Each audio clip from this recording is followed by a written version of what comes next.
Candidates for the presidency of the United States had been prepackaged and designed for many, many years. What was new was an attempt to use very sophisticated or pseudo-sophisticated techniques to plumb the public psychology, to find out precisely what the desires of the individuals were, and then to come up with a candidate and a platform and images and words that exactly responded to those deep desires.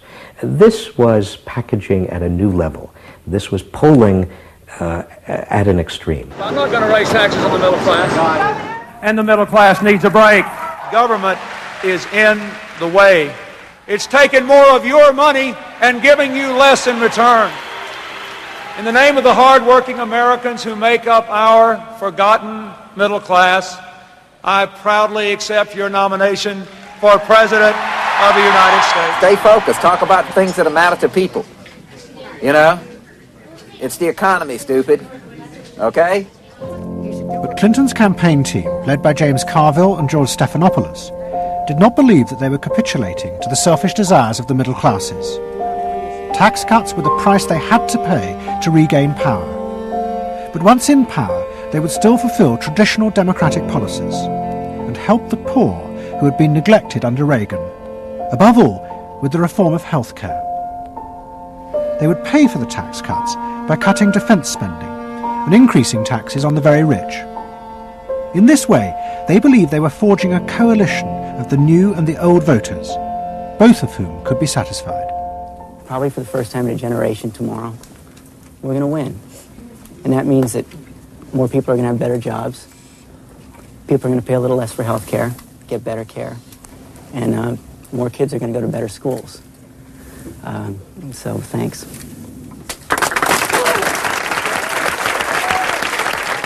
But the Democrats' optimism was to be short-lived. In November 1992, Clinton was triumphantly elected president. But within weeks, his administration discovered that the budget deficit was far greater than they had anticipated. At a meeting in the White House in January 1993, the head of the Federal Reserve told them that the deficit was nearly $300 billion. There was no way they could borrow any more without panicking the markets and causing a crisis. The only way to pay for the proposed tax cuts would be to cut government spending, not just on defence, but on welfare. Clinton was faced with a choice between the old politics and the new, and he chose the old. The tax cuts were dropped, and he tried to inspire the country with the old democratic ideal of government spending to help the poor and disadvantaged. Tonight I want to talk with you about what government can do, because I believe government must do more. To put people to work now, to create 500,000 jobs, jobs to rebuild our highways and airports, to renovate housing, to bring new life to rural communities and spread hope and opportunity among our nation's youth. Healthcare reform sounds like a great idea to me. Well, I know, but some of these details sure scare the heck out of me. Like what?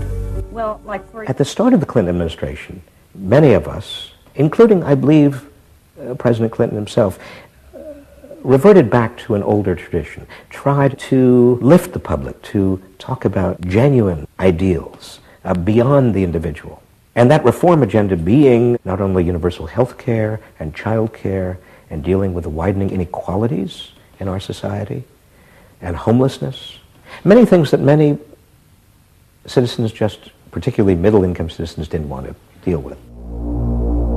But the suburban voters who had been promised tax cuts were not inspired by Bill Clinton's vision. They felt betrayed and wanted revenge. Their opportunity came in 1994 with the congressional elections. The Republicans, led by Newt Gingrich, promised huge tax cuts and to dismantle the welfare system. The voters who had defected to Clinton switched sides yet again, and the Republicans won both houses of Congress in a landslide. Well, I think it's a tremendous vote in favor of smaller government, lower taxes, and in a sense, a renewal of the Thatcher-Reagan tradition. And I think in that sense, it's pretty decisive. It means that the welfare state is going to be less hospitable for people who are not willing to take responsibility for their own situation. No question about it. I think today is the beginning of the end of the welfare state. For Clinton, it was a disaster. Faced with a hostile Congress, there was no way for him to get his reforms through. His personal popularity plummeted, and it seemed certain he would not be re-elected in 2 years' time. In desperation, and without telling his cabinet, Clinton turned for help to one of America's most ruthless political strategists, Dick Morris. What did he want you to do? Save his butt. Clinton was in serious trouble. He had lost the '94 election. He had lost control of Congress, and he hired me to come back and help save him. So he was basically asking me to perform roughly the same role as a life preserver would if you're drowning. What Morris told Clinton was that to win re-election, he would have to transform the very nature of politics. The crucial swing voters in the suburbs now thought and behaved like consumers. The only way to win them back was to forget all ideology and instead turn politics into a form of consumer business. Clinton must try to identify their personal desires and whims and then promise to fulfill them. If he followed those consumer rules, they would follow him. I said that I felt the most important thing for him to do was to bring to the political system the same consumer rules philosophy that the business community has. Because I think politics needs to be as responsive to the whims and the desires of the marketplace as business is. And it needs to be as sensitive to the bottom line, profits or votes, as a business is. I think that all of this involves really a changed view of the voters, so that instead of treating them as targets, you treat them as owners. Instead of treating them as something that you can manipulate, you treat them as something you need to learn from. And instead of feeling that you can stay in one place and you can manipulate the voters, you need to learn what they want and move yourself to accommodate it. To get inside the minds of the swing voters, Morris brought lifestyle marketing into politics for the first time. He went to one of America's most prominent market research firms called Penn & Schern and commissioned what they called a neuropersonality poll. It was a massive survey of hundreds of thousands of voters, but the only political questions it asked were to find out whether someone was a swing voter or not. All the other questions were intimate psychological ones, designed to see whether swing voters fell into identifiable psychological types. Well, we were asking people like, do you think you're the life of the party? Do you think when you see things that you like to have a list and organize them? Do you typically try to plan things ahead, or do you like to be more spontaneous? Where do you like to go? What sports do you like to play? What would you do with your spouse on a romantic weekend? So we were asking people some very personal questions about their own lives to try to see were the kinds of people that were likely to change their vote also possessing of certain kinds of personality traits. And in fact, they were. The neuropersonality poll allowed the Clinton team to segment swing voters into different lifestyle types. They were given names like pools and patios, or caps and gowns, who were urban intellectuals living in university towns. From this, the team could identify ways in which they could make individuals feel more secure in their chosen lifestyles, just as business had learnt to do with products. Dick Morris called it small bore politics, tiny details of people's lives and personal anxieties which politics had never even thought about or noticed before, but which now had become the key to winning power. It was an America that focused on day-to-day practical concerns. Should I wear seatbelts? Should I stop smoking? Should I wear a school uniform? Is my neighborhood being protected? It was not so much a new individualism as the social order as we had known it had broken down. So we got into people's heads, understood their psychology about lifestyle, about values, what they thought was important, what issues they wanted politicians, and particularly the president, to address. And these issues proved to be very, very different from what the conventional wisdom had suggested. As the election campaign began, Clinton revealed Morris's new approach to a shocked White House. all traditional policies were to be dropped. Instead, he would concentrate exclusively on policies that targeted the worries of the swing voters. V-chips would be fitted into televisions to prevent children from watching pornography. And mobile phones would be fitted into school buses to make parents feel more secure. Dick Morris also persuaded the president to spend his leisure time in the same way as particular groups of swing voters. He sent Clinton on a hunting holiday, dressed in exactly the Gore-Tex outfits a group called Big Sky Families liked. The aim was to reflect swing voters' lifestyles back to them.